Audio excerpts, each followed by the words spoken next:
30-second timeout. I'm your host. Today we got FAMU shuts down a whole football team because of Boston Richie, Ice Spice with $500,000, and Terrence Crawford's at the restaurant and he's serving a whole bunch of crew.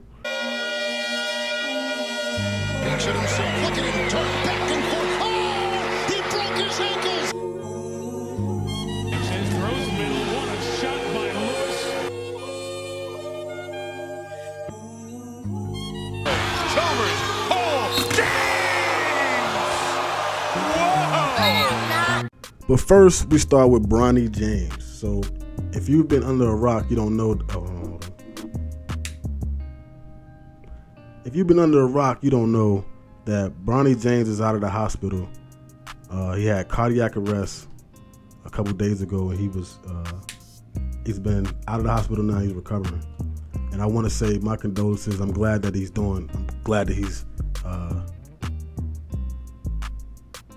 back out. You know what I mean? Because I didn't think when you hear cardiac arrest, you go through a lot of different emotions, and the main emotion that I was going through when I first heard cardiac arrest is when I heard about my grandmas and stuff go through cardiac arrest, and they didn't really make it out. You know what I'm saying? So like, I'm so happy to hear that he's out of the hospital and he's recovering. And what I want to say, and this is the stuff that kills me about our people.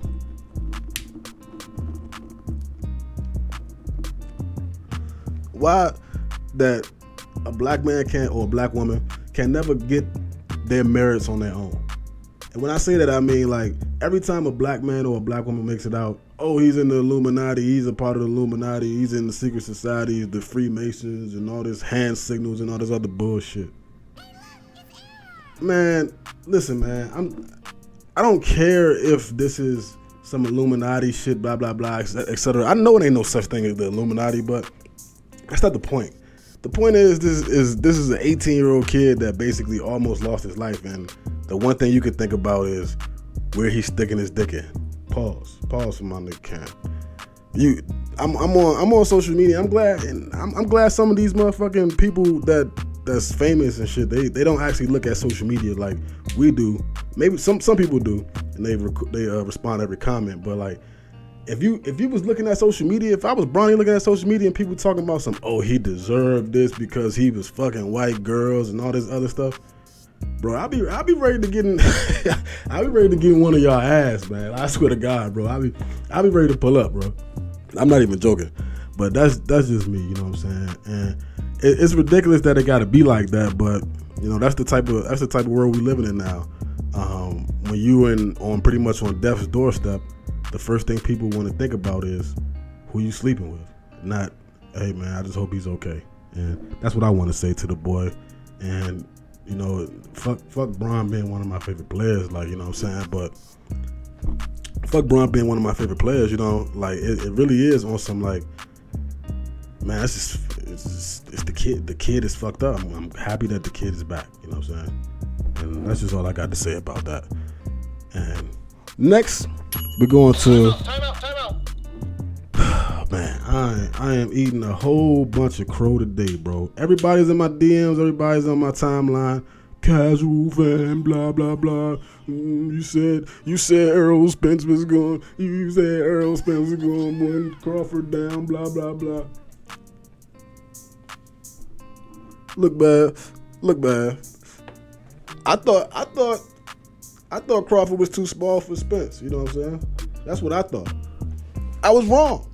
Hey, you know what I'm saying? Like, I can sit here and say I was wrong. I'm a grown ass man, bro. Like, I'm allowed to make a choice, a decision. And the thing that kills me about these people that's coming out of the woodworks is when I was asking people to bet me money on this match, wasn't none of y'all was nowhere to be found. It was no people, nobody. Where y'all at? Hey, I'm trying to bet. I got the big fish. I was talking big shit. Ain't none of y'all ain't say a goddamn thing. But now that Crawford won, all of y'all in my inbox and DMs on my timeline. Oh, you said it was going. Yeah, I did. What I think is, and this is just my observation, Crawford is just a much more complete fighter.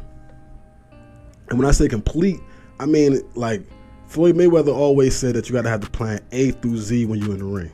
So if he takes away plan A and B, shit, I got C, D, E, F, G, H, I, J, K, L, you know what I'm saying? And I feel like Spence's best weapon is his jab. And he does the double jab. He does the double jab hook very well. The double jab hook, boom, boom, or the double jab body shot. Crawford, knowing this, being the smart guy that he is, because he's a very smart guy, decided that he was gonna jab with Spence and fuck up his timing. When he fucked up Spence's timing, Spence was all off balance, and he was getting hit with shots while he was off balance, and Crawford was pinpoint accurate. Ping, ping, ping. Every time you see Spence off balance, got you, boom, got you, boom. Crawford is a smart guy, best fighter in the world, #1 pound for pound, black American fighter. I got to give it to him. I got to tell him I'm eating crow today. Crawford, you the fucking man. If you hear this and you saw that I was talking shit, because I know you be on social media looking at everybody talking shit, I'm telling you right now, I'm eating the crow today, bro. That's all you. That's all you, big dog. That's all you. You the man. Omaha, Nebraska. From Baltimore. From Oxon Hill, Maryland. Wherever I'm at. Hey, Terrence Crawford, you the fucking man at 147, bro. And that's on me. Time out. And I don't mean shit, but nigga, I said that you wasn't gonna win, and I lost. I lost money, and hey, trust me, you deserve every bit of the accolades that you're gonna get from this shit, bro. That's real shit.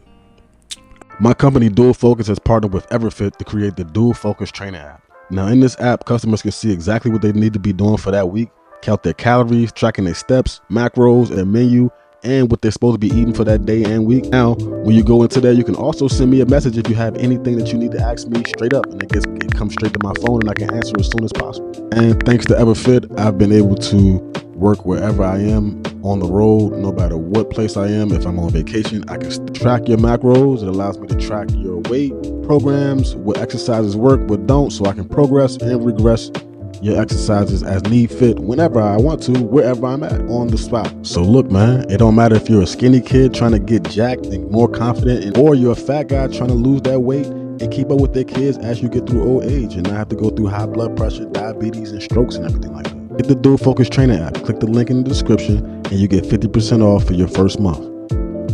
You know our slogan, train the right way. Next up we got is Skip Bayless finish. Is Skip Bayless finito? We all know that Skip Bayless has been gone, has been missing from the internet as far as Undisputed. He's on Twitter, of course, but he's been missing from Undisputed since the NBA playoffs ended. And that's when Shannon Sharp left. And he's been struggling to get his show back on the air. And I don't care what nobody say. He could try to spin it like however he wants to spin it, but we know he is missing Shannon Sharp. He is missing Uncle Shay Shay. And the thing is he was not prepared for Uncle Shay Shay to leave. He thought he had him on his thumb. He knew where he was going to be, and he was going to do what he said. But ownership beats everything else, and Shay chose ownership. Being able to own your own shit is the best thing ever. You can do whatever the fuck you want, and can't nobody say shit. You know what I'm saying? Anyway, so Skip Bayless has been desperate. He's desperate as shit. He tried to beg Charles Barkley to come. Please, Charles, I would get out of my bed every day and come to get you. Boy, that boy Charles Barkley making like $1 million a show or some shit. He making way too much money to come over to Undisputed and be under your thumb. Stop it. Next, I heard it was LaShawn McCoy. Nobody's watching that.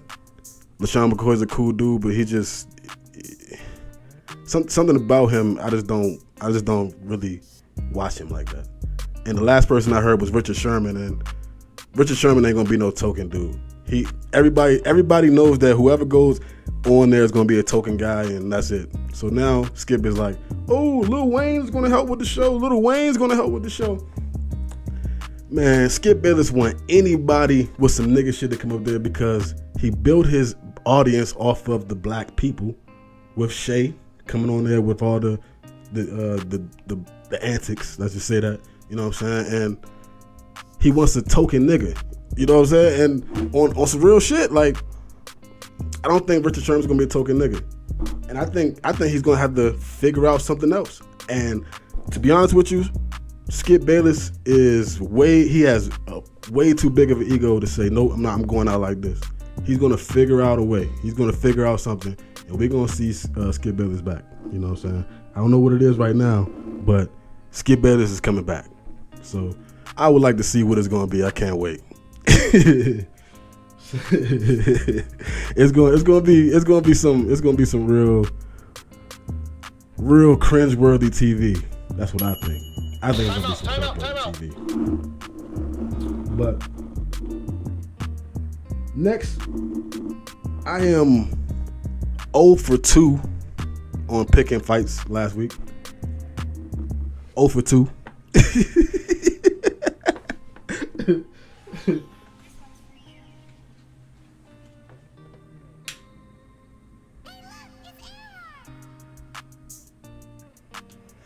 So I chose Cool Boy Steph to beat Inoue by 12-round decision. I thought he was going to outbox the guy and be able to stay on the outside with his jab and keep movement. He decided to stand and trade with Inoue. I'm not sure what the fuck was up with that, or whose game plan that was. Maybe it was. I'm not making excuses. Even though it's gonna sound like I'm making excuses, but the flight, the time change and all that shit. The flight, the time change and all that shit might have actually got the Cool Boy, you know what I'm saying? That shit might have actually got to him, you know? So I'm not gonna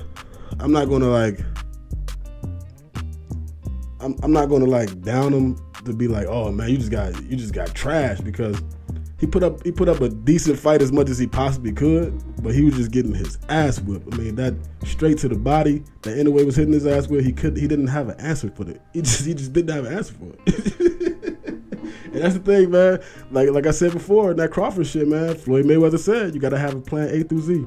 And Inoue, and it was a big controversy about Inoue's rapping with his hands. I think he took that shit personally. You know what I'm saying? Like me, I would have took it personally. Like, oh, you think I'm cheating? You think I got all this wins because I'm rapping my hands a certain type of way? Yeah, I'm beating your ass. I'm definitely beating your ass. And man, when he caught his ass and he stumbled him, he went on the attack immediately. Got his ass up out of there. That was a very, very, very good stoppage. You know what I mean?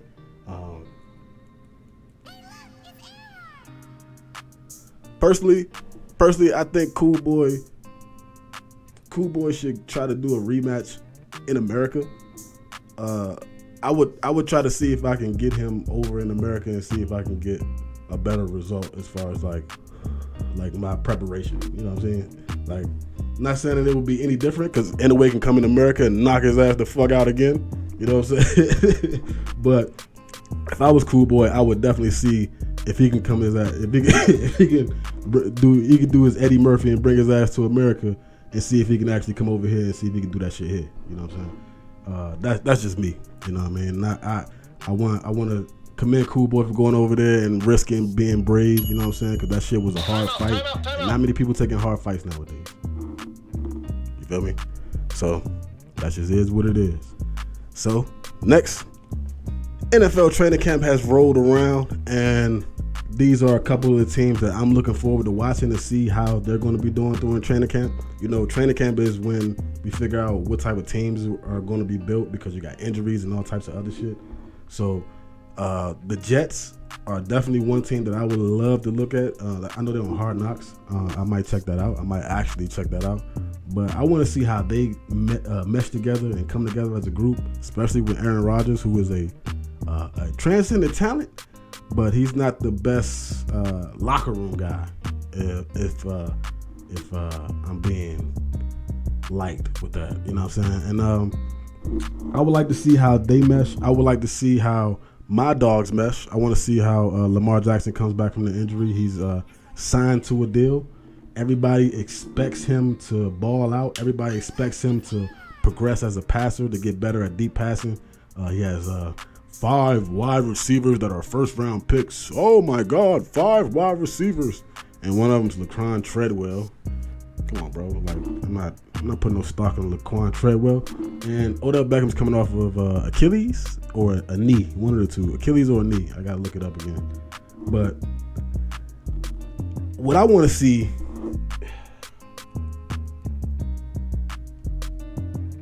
and this ain't exciting. This ain't exciting for y'all fans to hear. I want to see who wins our left guard and right tackle positions and our defensive line. Those are the positions that I want to see, because at the end of the day, every time I'm watching a Ravens game, at the end of the game, we can't get no fucking pass rush, and the teams are marching down the field, and we were playing great all game, but at the end of the game, for some reason, we can't get no fucking pass rush. We can't get off the field. You know what I'm saying? And I want to see how the passing attack looks different under Todd Monken. You know what I mean? You know me. I was on the fire. I wanted. You don't know how bad I wanted him fired. I'm not gonna say his name. You don't. He doesn't deserve his name on this podcast. Or am I calling this a podcast? It might turn into a podcast, but he doesn't. His name doesn't deserve to be on this fucking camera right now. No, it's not going down. It's not happening. Like, I want to see how we look different under Todd Monken. You know what I mean? I want to see what our different passing attacks is. I want to make sure that Patrick Ricard is not in the slot running fade routes. You know what I'm saying? All that type of shit. You know what I'm saying? I want to see what it is. So, all right, y'all. So now we're going into who you got. You know what I'm saying? You can't be on the fence. You got to pick a side. No bullshit. First, FAMU's players and Boston Richie, or FAMU's coaches. This is what I'm going to say about this. And this just is what it is. FAMU's players, listen to me well. You guys lost to Jackson State 59-3, and you lost to UNC 56 to like 24 or some shit like that. That's the reason why they suspended y'all. Y'all need to be focused on no Boston Richie and him and his old bullshit and all that ratchet shit. Y'all need to be hitting some weights, because them boys over there in Jackson whipping y'all ass. Period. Next, we got 500K or Ice Spice. hey, this shit kill me. This shit kills me every time I hear it, dog. Like, how do you not pick the 500K? Did he even get to hit it? Did he get to munch it? Like, something. I hope, because 500K. If you under a rock, Jordan Poole spent 500K to take Ice Spice on a date. I'm not saying he hit it or not, but nigga, I really hope so. All right, who wins the Super Bowl this year, the AFC or the NFC? So, because the AFC has the best quarterbacks, and it just got Aaron Rodgers. They had Patrick Mahomes, Aaron Rodgers, Lamar Jackson. I'm going to throw Josh Allen in there because he has Stephon Diggs. He's lucky. He's still a bum to me. But in the NFC, I don't see the quarterbacks being able to beat the AFC quarterbacks. So I'm going to go with the AFC. That's just easy. Easy pick. And that's your episode of 30-Second Timeout for the day. I appreciate you coming out. Make sure you like, subscribe, dislike, don't subscribe, or do something. Do something. But make sure you come back next episode, and I appreciate you coming out to see this episode. Peace. Never stressing, every day a blessing. Making bigger moves, gotta keep them suckers guessing. Every time I took a loss, swear I learned a lesson. Remember when they didn't even look in my direction. Never stressing, every day a blessing.